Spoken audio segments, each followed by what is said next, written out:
Presented by MRS Music. Hima DJ.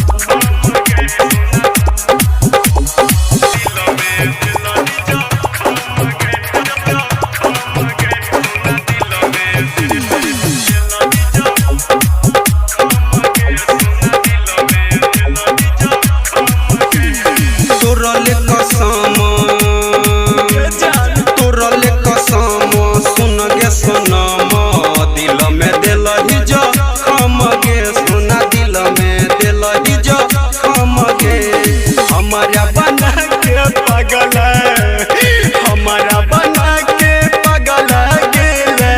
दूसरा के संग गे तोरले कसम सुन गे सनम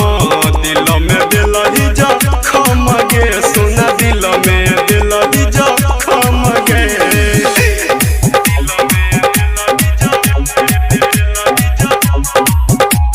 अभी आप सुन रहे हैं सौली चौक वाली से एमआरएस म्यूजिक की शानदार प्रस्तुति।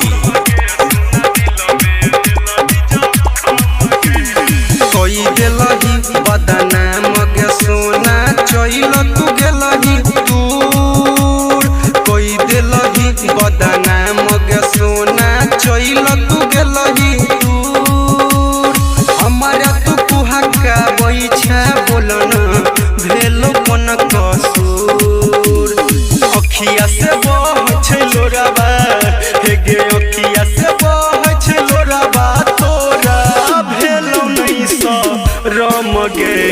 तोरली कसम सुन गे सनम दिल में दिलही जखम गे सुन दिल में दिलही जखम गे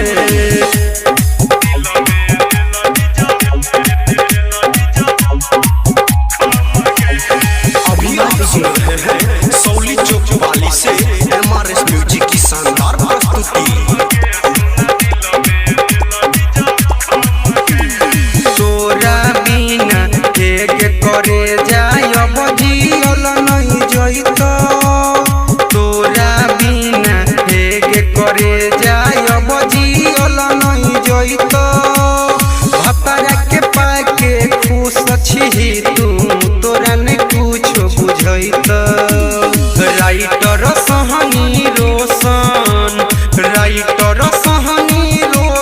छोटू के दिलही ऐसन गम गे तोरले कसम सुन गे सनम दिलही दिल में जखम गे सुन दिलही दिल में जखम गे